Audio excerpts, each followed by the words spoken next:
ನಮಸ್ಕಾರ ಎಲ್ರಿಗೂ sir, Janardhan sir ಮಾತಾಡ್ತಿರೋದು. ಕುಶಲವೇ, ಕ್ಷೇಮವೇ, ಸೌಖ್ಯವೇ. ವೆಲ್ಕಮ್ ಬ್ಯಾಕ್ ಟು ಗಣೇಶ್ ಕಾರದ ಕ್ರಿಕೆಟ್ ಟಾಕ್ಸ್ ಯೂಟ್ಯೂಬ್ ಚಾನಲ್. ನಾಳೆಯಿಂದ IPL 2026 ಶುರು. ಯಾರೆಲ್ಲ ಈ ವಿಡಿಯೋ ಇವತ್ತು ನೋಡ್ತಾ ಇದ್ದೀರಿ ಅವರಿಗೆ ನಾಳೆಯಿಂದ ಶುರು. ಕೆಲವರು ನಾಳೆ ಬೆಳಿಗ್ಗೆ ಈ ವಿಡಿಯೋ ನೋಡ್ಬೋದು, ಅವರಿಗೆ ಇವತ್ತಿನಿಂದ IPL ಶುರು. ಸೊ ಪ್ರಿವ್ಯೂಕ್ಕಿಂತ ಮುಂಚೆ ಎರಡು ವಿಷಯ ಹೇಳ್ತೇನೆ. ಒಂದು, RCBಯ ಎಲ್ಲ ಮ್ಯಾಚ್ಗಳಿಗೂ ಇನ್ನು ಮೇಲೆ ಈ ಸೀಸನ್ ನಾನು ಈ ಟೀ ಶರ್ಟ್ ಹಾಕಿಕೊಂಡು ವಿಡಿಯೋ ಮಾಡ್ತೇನೆ. ಇದು ನನಗೆ ಕೊಟ್ಟಿರೋದು ನಮ್ಮ ಒಬ್ಬರು ಫಾಲೋವರು ಅನಿರುದ್ಧ್ ಅಂತ. ಅವರ ಒಂದು ಯೂಟ್ಯೂಬ್ ಚಾನಲಿಗೆ ನಾನೊಂದು ಇಂಟರ್ವ್ಯೂ ಕೊಟ್ಟಿದ್ದೆ. ನಾನು ಲಿಂಕ್ ಈ ವಿಡಿಯೋದಲ್ಲಿ ಆ ಲಿಂಕನ್ನು ನಾನು ಮೆನ್ಷನ್ ಮಾಡಿರ್ತೇನೆ. ನೀವು ನಿಮಗೆ ಪುರ್ಸೊತ್ತಿದ್ರೆ ಆ ಒಂದು ಇಂಟರ್ವ್ಯೂ ನೋಡಿ. ಪಾಪ ಅವರು ಇಂಟರ್ವ್ಯೂ ಆದಮೇಲೆ ನನಗೆ ಪಾಪ ಪ್ರೀತಿಯಿಂದ ಇದೊಂದು ಜರ್ಸಿ ಕೊಟ್ಟಿದ್ದಾರೆ. RCBದು ಚಾಂಪಿಯನ್ಸ್ ಅಂತ. RCB ಲೋಗೋ ಇದೆ, ಇಲ್ಲಿ ಒಂದು ಸ್ಟಾರ್ ಇದೆ, ಅಂದರೆ ಒಂದು ಸಲ ನಾವು ಕಪ್ ಗೆದ್ದಿದ್ದೇವೆ ಅಂತ. ಚಾಂಪಿಯನ್ಸ್ ಅಲ್ಲಿ ಐಗೆ 1 ಅಂತ, ಅಂದರೆ ನಾವು ಒಂದು ಸಲ ಗೆದ್ದಿದ್ದೇವೆ. ಯಾವ ಇಯರ್? 2025ಕ್ಕೆ ನಾವು ಕಪ್ ಗೆದ್ದಿದ್ದೇವೆ ಅಂತ. ಇಷ್ಟು ಅಂದರೆ ಪೂಮಾದವ್ರದ್ದು ಇದು ಜೆರ್ಸಿ ಇದು. ನಾನು RCBಯ ಎಲ್ಲ ಮ್ಯಾಚ್ಗಳಿಗೂ ಈ ಸೀಸನ್ನು ಈ ಒಂದು ಟೀ ಶರ್ಟನ್ನು ಹಾಕಿಕೊಂಡು ವಿಡಿಯೋ ಮಾಡ್ತೇನೆ. ಎರಡನೇದು ಇಂಪಾರ್ಟೆಂಟ್ ಅಪ್ಡೇಟ್, ನಾಳೆಯಿಂದ ದಯವಿಟ್ಟು ನೀವು ಯೂಟ್ಯೂಬ್ ಇದು ಪೋಸ್ಟ್ ಸೆಕ್ಷನನ್ನು ಫಾಲೋ ಮಾಡಿ. ಕಾಯ್ತಾ ಇದ್ದೆವು ಅಂತೆಲ್ಲ ದಯವಿಟ್ಟು ಹೇಳಬೇಡಿ, ಪೋಸ್ಟ್ ಸೆಕ್ಷನ್ ಫಾಲೋ ಮಾಡಿ. ಯಾಕಂತಂದರೆ ನಾಳೆ ನನಗೆ ಒಂದು ಕಾರ್ಯಕ್ರಮ ಉಂಟು. ಸೊ ನಾನು ಮನೆಗೆ ಎಷ್ಟು ಗಂಟೆಗೆ ಬರ್ತೇನೆ ಅಂತ ನನಗೆ ಇನ್ನೂ ಗೊತ್ತಿಲ್ಲ. ಕರೆಕ್ಟಾಗಿ ಶುರುವಾಗಿ ಕರೆಕ್ಟಾಗಿ ಎಂಡ್ ಆದರೆ ರಾತ್ರಿ 10ವರೆಗೆ ನಾವು ಮನೇಲಿ ಇರಬೇಕು. 10:30 11 ಗಂಟೆಗೆ ಮನೇಲಿ ಇರಬೇಕು. ಬಟ್ ಪ್ರೋಗ್ರಾಮ್ ಏನಾದರೂ ಲೇಟಾಗಿ ಮುಗಿದ್ರೆ ಆಗ ಮನೆಗೆ ಬರೋದೇ ಲೇಟ್ ಆಗ್ತದೆ, ವಿಡಿಯೋ ಲೇಟ್ ಆಗ್ತದೆ. ಸೊ ಆದ್ದರಿಂದ ದಯವಿಟ್ಟು ಪೋಸ್ಟ್ ಸೆಕ್ಷನನ್ನು ಫಾಲೋ ಮಾಡ್ತಾಯಿರಿ. ಸುಮಾರು ಜನ ಒಂದು ಸಜೆಷನ್ ಕೊಟ್ಟಿದ್ದೀರಿ, ಏನು ಅಂತಂದರೆ ಪೋಸ್ಟ್ ಸೆಕ್ಷನಲ್ಲಿ ಪೋಲ್ ಎಲ್ಲ ಮಾಡ್ತಾಯಿರಿ, ನೀವು ಸ್ಕೋರ್ ಪ್ರೆಡಿಕ್ಟ್ ಮಾಡಲಿಕ್ಕೆ ಹೇಳಿ, ಆ ಥರ ಈ ಥರ. ಸೊ ಆಗ ಒಂದು ಚಾನಲ್ ಸಹ ಗ್ರೋ ಆಗ್ತದೆ ಅಂತ ನಿಮ್ಮ ಸಜೆಷನನ್ನು ನಾನು ನೋಡಿದ್ದೇನೆ. ನೋಡೋ ಎಷ್ಟು ಅಡಾಪ್ಟ್ ಮಾಡಲಿಕ್ಕೆ ಆಗ್ತದೆ ನನಗೆ ಅಂತ. ಈಗ ಪ್ರಿವ್ಯೂ ಬಗ್ಗೆ ಬರುವ. ನಾಳೆಯಿಂದ IPL ಶುರು. ಫಸ್ಟ್ ಮ್ಯಾಚ್ ನಮ್ಮ ಚಿನ್ನಸ್ವಾಮಿ ಸ್ಟೇಡಿಯಮಲ್ಲಿ ಆಗ್ತಾ ಇರೋದು. Defending champions Royal Challengers Bengaluru versus Sunrisers Hyderabad. So ragi mudde versus ಬಿರಿಯಾನಿದು ಮ್ಯಾಚ್. ಸೊ ಆಬ್ವಿಯಸ್ಲಿ ನಾವು ರಾಗಿ ಮುದ್ದೆ ಅಂತ ಹೇಳ್ತೇವೆ. ಕ್ಲಿಯರ್ ಫೇವ್ರೇಟ್ಸ್ ರೈಟ್ ನಾವು. ಈಗ ಸುಮ್ಮನೆ ಒಂದು ಹೀಗೆ ಕಲ್ಲೊಡಿಬೇಕು ಅಂತಿದ್ರೆ 60% ಕ್ಲಿಯರ್ ಫೇವ್ರೇಟ್ಸ್ ಖಂಡಿತವಾಗಿ ಸಹ RCB, ಒಂದು defending ಚಾಂಪಿಯನ್ನು. And more than anything on paper ಅಂತ ನೋಡಿದಾಗ ಸ್ವಲ್ಪ ಬ್ಯಾಲೆನ್ಸ್ ಜಾಸ್ತಿ RCB ಅಂತ ಅನ್ನಿಸ್ತದೆ. ನೀವು ಹೇಳ್ಬೋದು ಅವ್ರದ್ದು ಬ್ಯಾಟಿಂಗ್, ಅವ್ರದ್ದು ಬೌಲಿಂಗ್ ಸಹ ಸ್ವಲ್ಪ ಈಗ ಟೆನ್ಷನ್ ಉಂಟು. ಬಟ್ ನಮ್ಮದು ಓವರ್ ಆಲ್ ಬ್ಯಾಲೆನ್ಸ್ ಅಂತ ನೋಡಿದಾಗ RCBಯ ಬ್ಯಾಲೆನ್ಸ್ ನನಗೆ ಸೂಪರ್ ಇದೆ ಅಂತ ಅನ್ನಿಸ್ತಾ ಇದೆ. ಲಾಸ್ಟ್ ಇಯರ್ ಎಂತಾಯ್ತಂತ ಎಲ್ರಿಗೂ ಗೊತ್ತುಂಟು.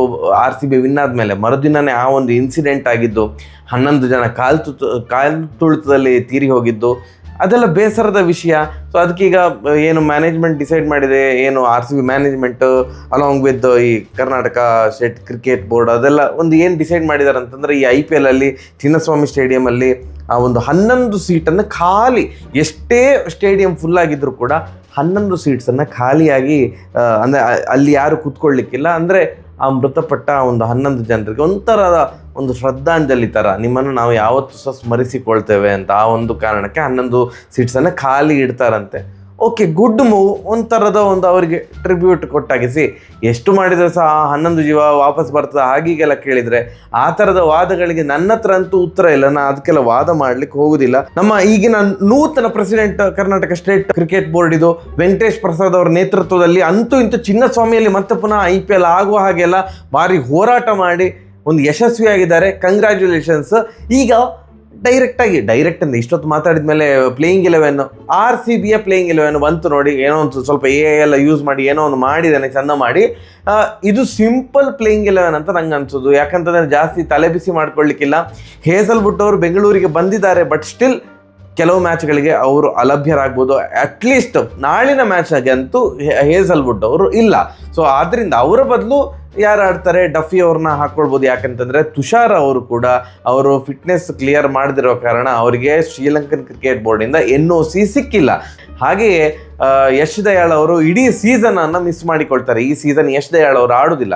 ಸೊ ಆದ್ದರಿಂದ ಯಶ್ ದಯಾಳ್ ಅವರ ಬದಲಿಗೆ ಮಂಗೇಶ್ ಯಾದವ್ ಅವರು ಆಡ್ಬೋದು ಅನ್ನುವಂತಹ ಗುಮಾನಿಗಳು ಜಾಸ್ತಿ ಇದೆ. ಬ್ಯಾಟಿಂಗ್ ವಿಭಾಗಕ್ಕೆ ಬರೋದಿದ್ರೆ ವಿರಾಟ್ ಕೊಹ್ಲಿ, ಸಾಲ್ಟ್, ಪಡಿಕಲ್, ರಜತ್ ಪಾಟಿದಾರ್. ಅದಾದಮೇಲೆ next 3 place depending on match situation ಆಚೀಚೆ ಆಗ್ಬೋದು. As of now wicket keeper Jitesh Sharma, ಅದಾದಮೇಲೆ ಟಿಮ್ ಡೇವಿಡ್, ಅದಾದಮೇಲೆ ಶೆಫರ್ಡ್ ಅವರು ಬರ್ತಾರೆ ಅಂತ ನಾನು ಪ್ಲೇಯಿಂಗ್ 11ನಲ್ಲಿ ಮಾಡಿಟ್ಟಿದ್ದೇನೆ. ಇಂಪ್ಯಾಕ್ಟ್ ಪ್ಲೇಯರ್ ಆಗಿ ಸುಯಶ್ ಶರ್ಮಾ ಅವರು ಬರ್ತಾರೆ. ಈ ಪ್ಲೇಯಿಂಗ್ 11 ಅಥವಾ ಪ್ಲೇಯಿಂಗ್ 12 ಏನಿದೆ, 99.9% ನಾಳೆ ಇದೇ ಟೀಮನ್ನು ಇಟ್ಕೊಂಡು RCB ಕಣಕ್ಕಿಳಿತಾರೆ ಅಂತ ನನಗೆ ಅನ್ನಿಸ್ತಾ ಇರೋದು. ಅಪ್ಪಿತಪ್ಪಿದ್ರೆ ಮಂಗೇಶ್ ಯಾದವ್ ಬದಲು ರಸಿಕ್ ಧಾರ ಆಡ್ಬೋದು, ಬಿಟ್ಟರೆ ಮಿಕ್ಕಿದೆಲ್ಲ ಪ್ಲೇಯರ್ಸು ಇವರೇ ಇರ್ತಾರೆ ಅಂತ ನನಗೆ ಅನ್ನಿಸ್ತಾ ಇದೆ. SRH ಇದು ಪ್ಲೇಯಿಂಗ್ 11 ಯಾವ ಥರ ಇರ್ಬೋದು ಇಮೇಜ್ ಬಂತು ನೋಡಿ. Travis head, Abhishek Sharma, Ishan Kishan, Klaasen. ಅಮ್ಮ ದೇವ ಅಮ್ಮ ಭಯ ಆಗ್ತದೆ. And by the way Ishan Kishan ಅವರು ಕಮಿನ್ಸ್ ಅವರ ಒಂದು ಆಬ್ಸೆನ್ಸಲ್ಲಿ ಕ್ಯಾಪ್ಟನ್ ಆಗಿರ್ತಾರೆ ಫಸ್ಟ್ 5 to 6 ಮ್ಯಾಚಸ್ಸಿಗೆ, ಅಥವಾ ಎಷ್ಟು ಮ್ಯಾಚಸ್ಸಿಗೆ ಕಮಿನ್ಸ್ ಅವ್ರು ಆಡೋದಿಲ್ಲೋ ಅಷ್ಟು ಮ್ಯಾಚ್ ಏನು ಇಶಾನ್ ಕಿಶನ್ ಅವರು ಕ್ಯಾಪ್ಟನ್ ಆಗಿರ್ತಾರೆ. ಅದಾದಮೇಲೆ 4 ಜನ ಆದಮೇಲೆ ಮತ್ತೆ ಬರ್ತಾರಲ್ಲ, ಲಿವಿಂಗ್ಸ್ಟನ್, ನಿತೀಶ್ ಕುಮಾರ್ ರೆಡ್ಡಿ, ಅನಿಕೇತ್ ವರ್ಮಾ ಅಥವಾ ಆರ್ ಸ್ಮರಣನ ಆಡಿಸ್ಬೋದು. ನನಗೆ ಆರ್ ಸ್ಮರಣನ ಆಡಿಸ್ಬೇಕನ್ನೋದು ಭಾರಿ ಒಂದು ಆಸೆ. ಎಂಥ ಕ್ವಾಲಿಟಿ ಪ್ಲೇಯರು, ಭಯಂಕರ ಪ್ಲೇಯರ್. ಇವ್ರದ್ದು ಬ್ಯಾಟಿಂಗ್ ನೋಡಿದರೆ ಎಂಥವ್ರಿಗಾರು ಭಯ ಬರ್ತದೆ. ಅಂದರೆ ಒಬ್ಬರಾದ್ಮೇಲೆ ಒಬ್ಬರು ಹೊಡಿತಿರ್ತಾರಲ್ಲ ಮರ್ರೆ ಅಂತ. ಬಟ್ ರಿಲೇಟಿವ್ಲಿ ಸ್ವಲ್ಪ ವೀಕರ್ ಬೌಲಿಂಗ್ ಫಾರ್ ಶೋರ್. ನಾನು ನನ್ನ ಪ್ರಿವ್ಯೂ ವಿಡಿಯೋದಲ್ಲಿ, ಅಂದರೆ ಟೀಮ್ ಪ್ರಿವ್ಯೂ ವಿಡಿಯೋಗಳಲ್ಲಿ ಹೇಳಿದ್ದೆ, ಎಲ್ಲಿ ಮಾರ್ರೆ ಬೌಲಿಂಗ್ ಎಲ್ಲಿ ಅಂತ. ಆ್ಯಕ್ಚುಲಿ ಭಯಂಕರ ಹಿಟ್ ಆಗಿರೋ ವಿಡಿಯೋ ಅಥವಾ ಜಾಸ್ತಿ ಜನ ನೋಡಿರೋ ವಿಡಿಯೋ ಒಂದು RCB ಸೆಕೆಂಡ್ SRH ವಿಡಿಯೋ ಜಾಸ್ತಿ ಜನ ನೋಡಿರೋದು. ನಾನು ಮುಂಬೈ ಅಥವಾ CSK ವಿಡಿಯೋ ಜಾಸ್ತಿ ಜನ ನೋಡ್ತಾರೆ ಅಂತ ಅಂದ್ಕೊಂಡಿದ್ದೆ. ಬಟ್ ಅವು ಎರಡೂ ಟೀಮನ್ನು ಮೀರಿಸಿ SRH ವಿಡಿಯೋನ ನೀವು ಜಾಸ್ತಿ ಜನ ನೋಡಿದ್ದೀರಿ. ಬೌಲಿಂಗ್ ಇದೆ ಆ್ಯಕ್ಚುಲಿ, ಬಟ್ ಸ್ವಲ್ಪ ವೀಕ್. ಹರ್ಷಲ್ ಪಟೇಲ್ ಮತ್ತು ಇಬ್ಬರು ಸ್ಪಿನ್ನರ್ಸನ್ನು ಡೈರೆಕ್ಟ್ ಪ್ಲೇಯಿಂಗ್ 11 ಆಡಿಸ್ಬೋದು ಅಂತ ಅಂದ್ಕೊಂಡಿದ್ದಾನೆ, ಝೀಶಾನ್ ಅನ್ಸಾರಿ ಮತ್ತು ಹರ್ಷ್ ದುಬೆ. ಅದಾದ ಮೇಲೆ ಕಮಿನ್ಸ್ ಅವರ ಒಂದು ಆಬ್ಸೆನ್ಸಲ್ಲಿ ಬ್ರೈಡನ್ ಕಾರ್ಸ್ ಅಥವಾ ಇಶಾನ್ ಮಲಿಂಗ್ ಅವರಿಗೆ ಬೌಲಿಂಗ್ ಹೋಗ್ಬೋದು. ಬ್ರೈಡನ್ ಕಾರ್ಸ್ ಅವ್ರನ್ನೇ ಆಡಿಸ್ತಾರಾ ಅಂತ, ಯಾಕಂದರೆ ಸ್ವಲ್ಪ ಬ್ಯಾಟಿಂಗ್ ಬಲ ತುಂಬ್ತಾರೆ ಅಂತ. ಅಲ್ಲ, ಆಲ್ರೆಡಿ ಒಂದಿಷ್ಟು ಬ್ಯಾಟ್ಸ್ಮನ್ ಇದ್ದಾರಲ್ಲ, ಮತ್ತೆ ಪುನಃ ಬೇಕಾ ಆಲ್ರೌಂಡರ್ ಬೇಕಾ, ಅಥವಾ ಡೈರೆಕ್ಟ್ ಇಶಾನ್ ಮಲಿಂಗ್ ಪ್ರಾಪರ್ ಬೌಲರೇ ಇರಲಿ ಅಂತ ಇಶಾನ್ ಮಲಿಂಗ್ ಅವ್ರನ್ನ ಹಾಕ್ಕೊಳ್ಬೋದು. ಇಂಪ್ಯಾಕ್ಟ್ ಪ್ಲೇಯರ್ ಆಗಿ ಐದರ್ ಉನಾದ್ಕತ್ ಅಥವಾ ಶಿವಂ ಮಾಮಿ ಅವ್ರನ್ನ ಹಾಕ್ಕೊಳ್ಬೋದು. ಈಗ ಬೌಲಿಂಗ್ ಆಪ್ಷನ್ ಅಲ್ಲಿ ನಿತೀಶ್ ಕುಮಾರ್ ಸಹ ಬಾಲ್ ಹಾಕ್ತಾರೆ. ಆ್ಯಂಡ್ ಅವ್ರದ್ದು ಪೇಸ್ ಜಾಸ್ತಿ ಆಗಿದೆ. ನಾನು ಕೆಲವೊಂದು ವೀಡಿಯೋ ನೋಡಿದೆ, ಬೌಲಿಂಗ್ ಆ್ಯಕ್ಷನ್ ಇಂಪ್ರೂವ್ ಆಗಿದೆ, ಪೇಸ್ ಜಾಸ್ತಿ ಆಗಿದೆ. ಅಂದರೆ he is prepared for this IPL ಅಂತ ನನಗೆ ಅನ್ನಿಸ್ತಾ ಇದೆ. ಮತ್ತು ಹಾಗೆಯೇ ಲಿವಿಂಗ್ಸ್ಟನ್ ಅವರು ಒಂದು 2 ಓವರ್ ಹಾಕ್ತಾರೆ. ಸೊ ಬೌಲಿಂಗ್ ಆಪ್ಷನ್ ಉಂಟು, ಬೌಲರ್ಸ್ ಇಲ್ಲ ಅಂತಲ್ಲ, ಬೌಲಿಂಗ್ ಆಪ್ಷನ್ ಇದೆ, ಬೌಲರ್ಸ್ ಇದ್ದಾರೆ. ಬಟ್ ಸ್ವಲ್ಪ ವೀಕ್ ಬೌಲಿಂಗ್, ಇನ್ಎಕ್ಸ್ಪೀರಿಯನ್ಸ್ಡ್ ಬೌಲಿಂಗ್ ಅಟ್ಯಾಕ್ ಅಂತ ನನಗೆ ಅನ್ನಿಸ್ತಾ ಇರೋದು. ಕಮಿನ್ಸ್ ಅವರ ಆಬ್ಸೆನ್ಸಲ್ಲಿ ಯಾರು ಕೂಡ ಎಕ್ಸ್ಪೀರಿಯನ್ಸ್ಡ್ ಬೌಲರ್ಸ್ ಇಲ್ಲ. ಉನಾದ್ಕತ್ ಎಲ್ಲ ಎಕ್ಸ್ಪೀರಿಯನ್ಸ್ಡ್ ಬೌಲರ್ಸ್, ಬಟ್ ಅವರು ಒಂಥರ ರನ್ ಮೆಷಿನ್ ಅಲ್ವಾ. ಹಾಗೆ ಹರ್ಷಲ್ ಪಟೇಲ್ ಹಾಕಿದ್ರೆ ಸೂಪರಾಗಿ ಬಾಲ್ ಹಾಕ್ತಾರೆ, ಇಲ್ಲದ್ರೆ ಸೀದಾ ಫುಲ್ ಟಾಸ್ ಕೀಪರ್ ಕೈಗೆ ಹೋಗ್ತದೆ. ಸೊ ಆ ಥರದ ಅನ್ಪ್ರೆಡಿಕ್ಟೇಬಿಲಿಟಿ ಜಾಸ್ತಿ. ಸೊ ನೋಡುವ ನಾಳೆ ಎಂತ ಆಗ್ತದೆ ಅಂತ. ನಾನು ಈ ಮ್ಯಾಚಲ್ಲಿ ಒಂದು ಕೊಹ್ಲಿ ಅವ್ರು ಹೇಗೆ ಆಡ್ತಾರೆ ಅಂತ ನಾನು ಎದುರು ನೋಡ್ತಾ ಇದ್ದೇನೆ. SRH ಅಂತ ಬಂದರೆ ಇಶಾನ್ ಕಿಶನ್ ಅವರು ಯಾವ ಥರ ಬ್ಯಾಟ್ ಸ್ವಿಂಗ್ ಅವ್ರದ್ದು ಇರ್ತದೆ, ಯಾವ ಥರ ಹೊಡಿತಾರೆ ಅಂತ ನಾನು ಎದುರು ನೋಡ್ತಾ ಇದ್ದೇನೆ. ಐ ಹೋಪ್ ನಾಳೆ RCB ವಿನ್ ಆಗಿ RCBಯ ಒಂದು ಶುಭಾರಂಭ ಆಗಲಿ, ಗೆಲುವಿನ ಶುಭಾರಂಭ ಆಗಲಿ. ಸೋತ್ರೆ ನಮ್ಮದೊಂದು ಕಾಮನ್ ಡೈಲಾಗ್ ಇದೆ, ಮೊದಲ ಮ್ಯಾಚ್ ದೇವರಿಗೆ ಅಂತ. ದೇವರಿಗೆ ಕೊಡೋದು ಬೇಡ, ತುಂಬ ಕೊಟ್ಟಾಗಿದೆ. 18 ವರ್ಷ ತುಂಬ ಕೊಟ್ಟಿದ್ದೇವೆ ದೇವರಿಗೆ. ಇನ್ನು ಮೇಲೆ ದೇವರು ನಮಗೆ ಯಥೇಚ್ಛವಾಗಿ ಕರುಣಿಸ್ತಾ ಇರಲಿ. ಇಲ್ಲಿ ಒಂದು ಕಪ್ ಏನಿದೆ ಅದು ಹಾಗೆ 2, 3, 4 ಆಗಲಿ. ಅದಕ್ಕಿಂತ ಮುಂಚೆ ಒಂದು ಒಳ್ಳೆ ಮೊಮೆಂಟಮಲ್ಲಿ RCBಯ ಫಸ್ಟ್ ಹಾಫ್ ಶುರುವಾಗಲಿ ಅಂತ RCB ಫ್ಯಾನ್ ಆಗಿ ನಾನು ಹೇಳ್ತಾ ಇರೋದು. ಒಳ್ಳೆ ಕ್ರಿಕೆಟ್ ನೋಡಲಿಕ್ಕೆ ಸಿಗಲಿ. ನಾಳೆ ಜಾಮ್ ಪ್ಯಾಕ್ ಸ್ಟೇಡಿಯಂ ಆಗಿರ್ತದೆ ಫಾರ್ ಶೋರ್. ಏನು ಟಿಕೆಟ್ ಈಗ ಓಪನ್ ಆಗಿದ್ದಷ್ಟೇ ಪಟ್ ಅಂತ 10 ಸೆಕೆಂಡಲ್ಲಿ ಸೋಲ್ಡ್ ಔಟ್ ಆಗಿತ್ತು. ರೇಟ್ ಎಷ್ಟು ಮಾರೆ, ಸ್ಟಾರ್ಟಿಂಗ್ ಪ್ರೈಸೇ 3700. ನಾನು ಈ ಸೀಸನ್ TVಯಲ್ಲೇ ನೋಡೋದು ಮ್ಯಾಚ್, TV ಹತ್ರ ಮೊಬೈಲಲ್ಲೇ ನೋಡೋದು.